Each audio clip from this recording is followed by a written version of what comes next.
Alright, this is a foraging and exploring video. I need to get back into doing that. I'm on my property.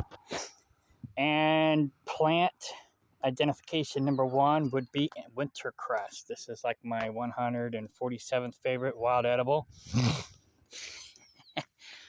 Now, anyways, it's good for you.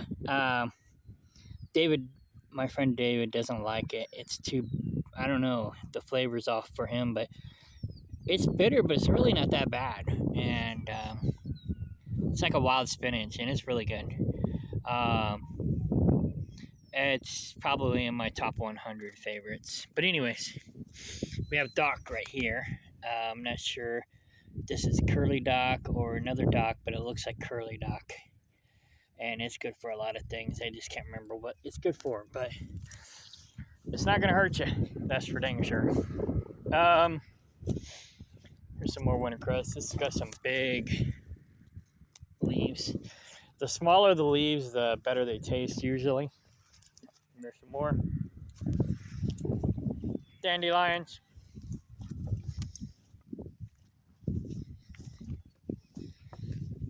Forgive me while I'm eating my winter crust. There's some more. And the flowers aren't too bad either.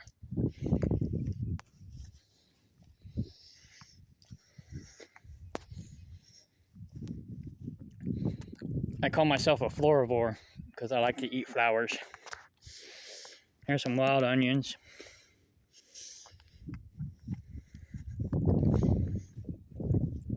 The goats love the wild onions.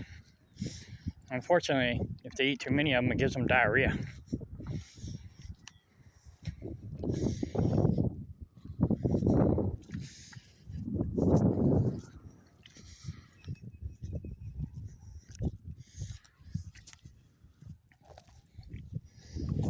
Yeah, that big wintercress leaf was pretty bitter. But that's why I got my juice. Juice, juice, baby.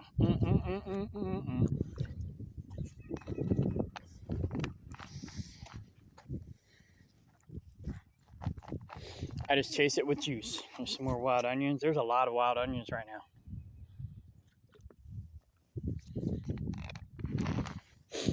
These are wild plums. Unfortunately, you really can't eat them because they never have, I mean, they always have too much alum.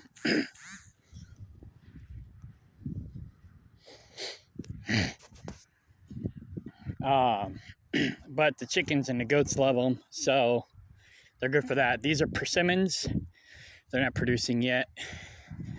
I'm not a huge persimmon fan, but some people are. They're okay. I'll eat them, but I don't go out of my way for them. Junipers or cedars. The berries are pretty good in the winter. They taste better. I don't really chew on the juniper berries. I just swallow them like garlic pills and just straight. We got a ton of blackberries. These ones aren't as good, but they're all wild blackberries. I got some domesticated ones, thornless ones up front, but I'm working on goat yards too, so it's gonna be my goat yards here. But these really tall and really thick brambles, if you will, blackberries, those are the good tasting ones. So because this is inside the goat yard, or gonna be, I'm gonna put cattle panels around it to protect it from the goats, so they can keep it trim, but they won't be able to eat it down to the ground, because they will. But those are the good ones, the ones that get really tall like that and really thick, you know. So like these ones here are the real thin ones. They're more sour, more bitter, where these ones here are more juicy, more sweet, you know, the big thick I don't know what you call them, stalks. Anyway, got a ton of these things, wild plums. I want to get some domesticated plums in here, but the only thing I bought was cherry fruit and pears. But I want to get green gauge plums. So this is a che fruit tree. It's an Asian mulberry. And I learned about this when we was doing our Free Food and Medicine podcast. And we was going through Marcus Rothkran's book, and I found out that it grows in zone 7. And when we go to prune it, we can graft it onto hedge apple trees. And then I can have a buttload of these things. And these things are said to taste like watermelon bubblegum. So I look forward to that. And I've heard, I got a friend whose daughter, I think it was, went to Asia, somewhere in Asia. She had the che fruit, and she was raving about them.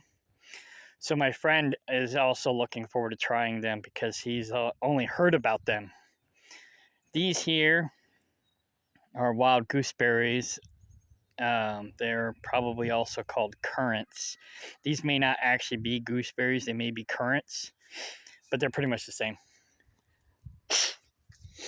They pretty much taste the same. This is going to be my grape corral, although I need to move it because I'm actually decided I'm going to put my road down the middle. So I do need to move this over a little bit, and I kind of don't want to move my che tree, but I may have to. But I do got one grape vine growing over here already, wild grapes. And then any kind of grapes that I get, whether domesticated or wild, I've been putting in this pallet box so they could grow up onto the pallets and then eventually grow up over here. But like I said, I'm gonna have to move it over, a good 12 feet. But that's not a problem. Hang on a second. Hello. Yeah, Citizens Memorial called and left a message. I forwarded it to you for Chip. Oh, is that where they moved him to? Well, they moved him? Yeah. I didn't know they moved him. Anyway, it was about his benefits. Oh, okay. All right. Yeah, I don't know where he is. They moved him, and they can't tell me where he is because I'm not related, and his family don't want nothing to do with him. So I don't know if I can track him down or not. And he doesn't answer his phone calls. Who? Chip. Oh, well, he's not there anymore. He doesn't have a cell phone. Yeah. So, yeah, I don't know. I'll work on trying to find him, but I don't know if I can. Great. Pretty much. Great. Should I call back Citizens Memorial and tell him I have no idea how to contact him because Citizens Memorial kidnapped him and took him away and won't tell us? I don't know. I'll figure it out. Okay, gotta go. All right, take care. Okay, bye. All right, he'll talk for an hour if I let him.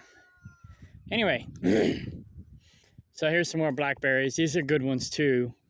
These are the thicker ones, so I'm going to put cattle panels around them and protect them as well. I got blackberries everywhere. So there's some more gooseberries over there. Some more gooseberries right here. Like I said, they're not officially gooseberries, I don't think. They're, I think, officially currants, but I call them gooseberries. Here's some more. And then here's some more. And so I'll protect them too. I'll put cattle panels around the ones I want to keep and protect them from goats and whatnot.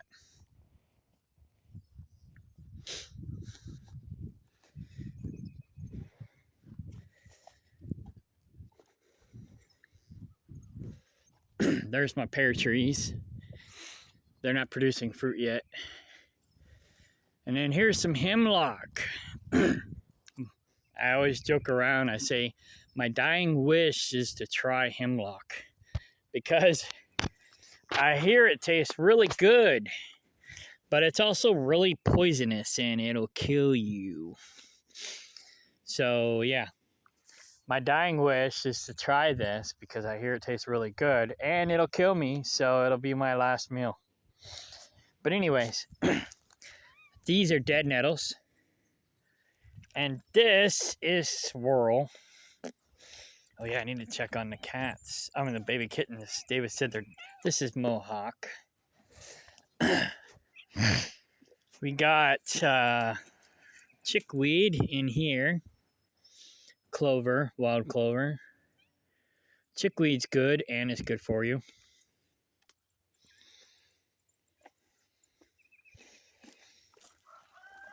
This was my garlic patch, but I think they all died.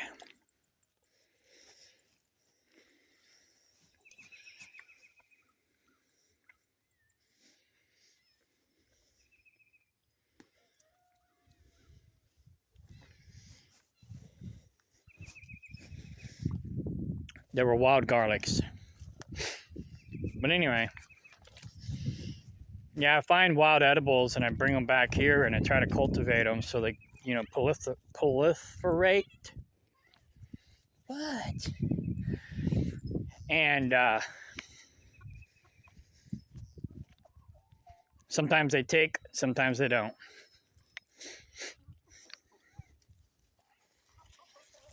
The garlic was doing good until we had a really bad freeze and then they all pretty much died. This is wild daisies. And they taste like carrots. That's actually one of my favorites.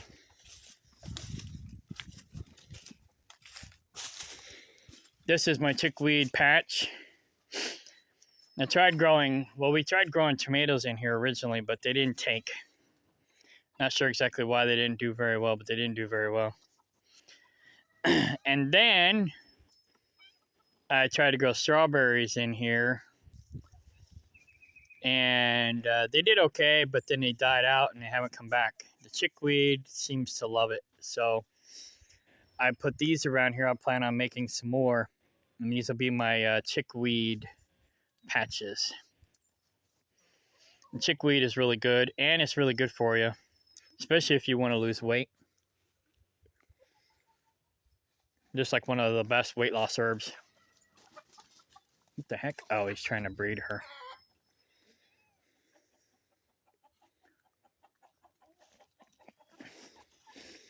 Oh, and the thing about chickweed is they say only eat like the first couple inches because it starts getting too woody or fibrous towards the bottom. So here's some more wild grapes. They keep trying to climb the tree. And I just keep tucking them and wrapping them in here. But the chickens pretty much eat all these grapes. I can't get them. They beat me to them. This is a choke cherry tree. And they're really good. They're a little bitter, but they're still good. I love them. I got a bunch of them underneath the oak tree. And so I try to maintain them. You see it's already growing flowers. We're getting ready to. Those are really good. But they're not very big. So you don't get much out of them.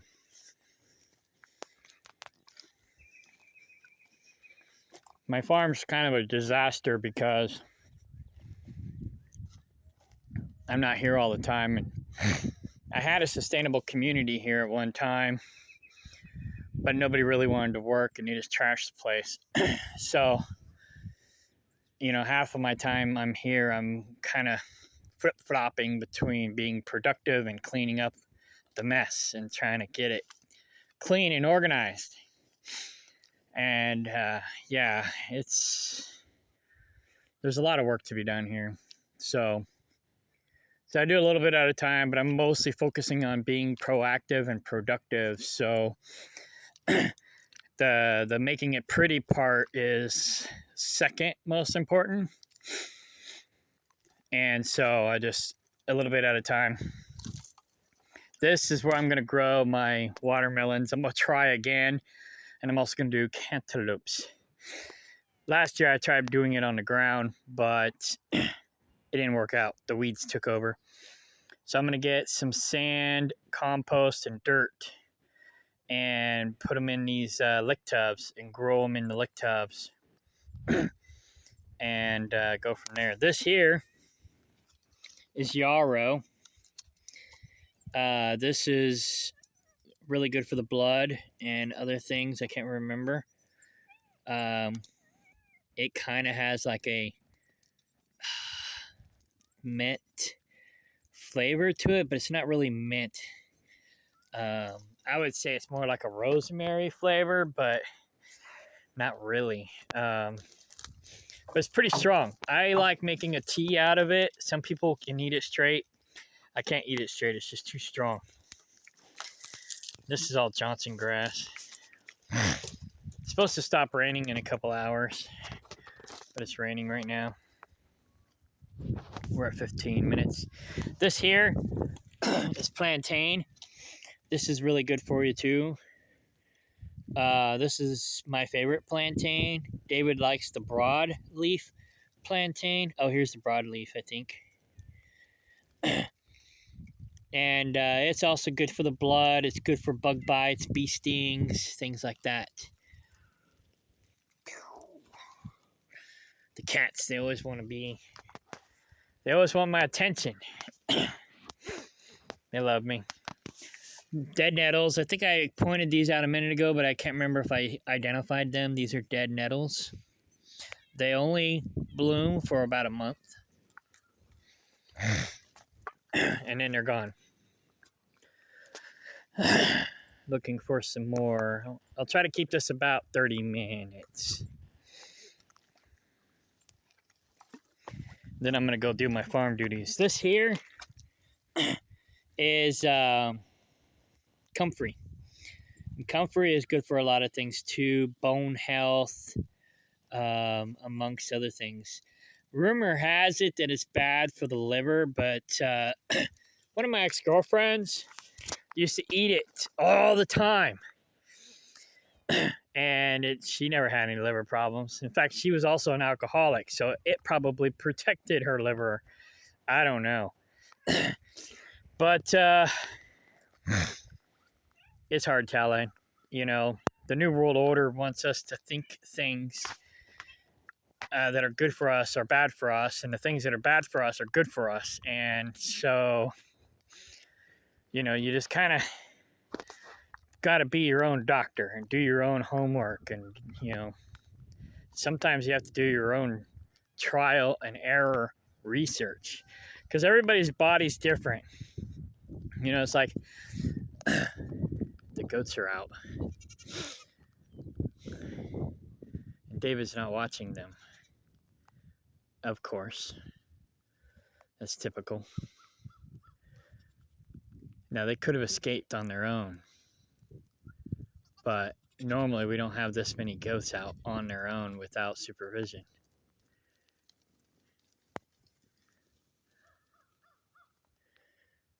Hey, Trig.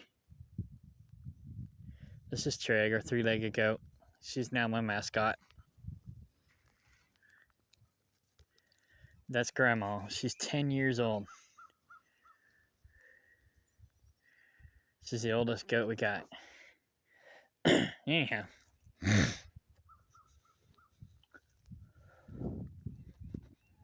Looking for more wild edibles. So there's plenty here. It's just they come up at different times during the year. Like one of my favorites is the Chinese lanterns. If you're familiar with the tomatillia, it looks like a miniature version of the tomatillia. And to be honest, it actually tastes better. I call them the wild cherry tomatoes. But they have like a paper shell around them, and it looks like a Chinese lantern. It's really cool. And they're really good. But they're really acidic, so if you eat too many of them, you'll get an upset stomach.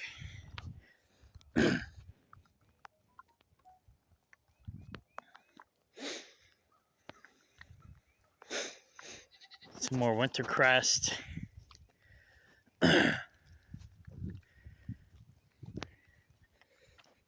They say crabgrass is good for you too. I just haven't tried eating any of it.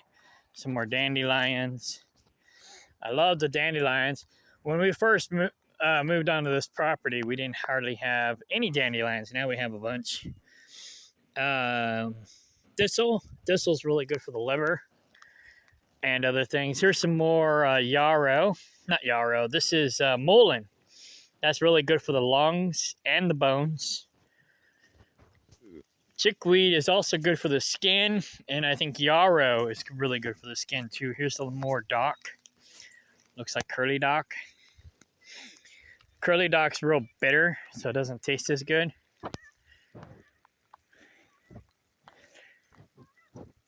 Mohawk. What? You want attention? Did David not feed you guys? There's some more hemlock. Don't eat the hemlock. There's some more thistle.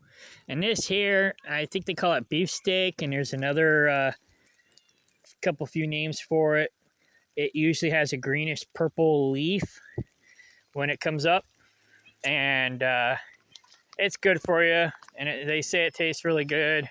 And the rain's coming down really hard, so I'm gonna head to the chicken coop for shelter.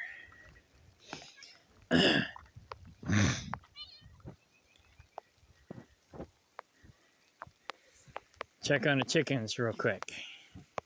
And I'll close this out. There's some more mullein. There's some more yarrow. So yeah, there's wild edibles everywhere. You just gotta know what you're looking for. There's some more thistle. There won't be nothing in here. Chickens eat everything in here. Well, there is some stuff. Just not sure what it is. But anyhow. All right. So long.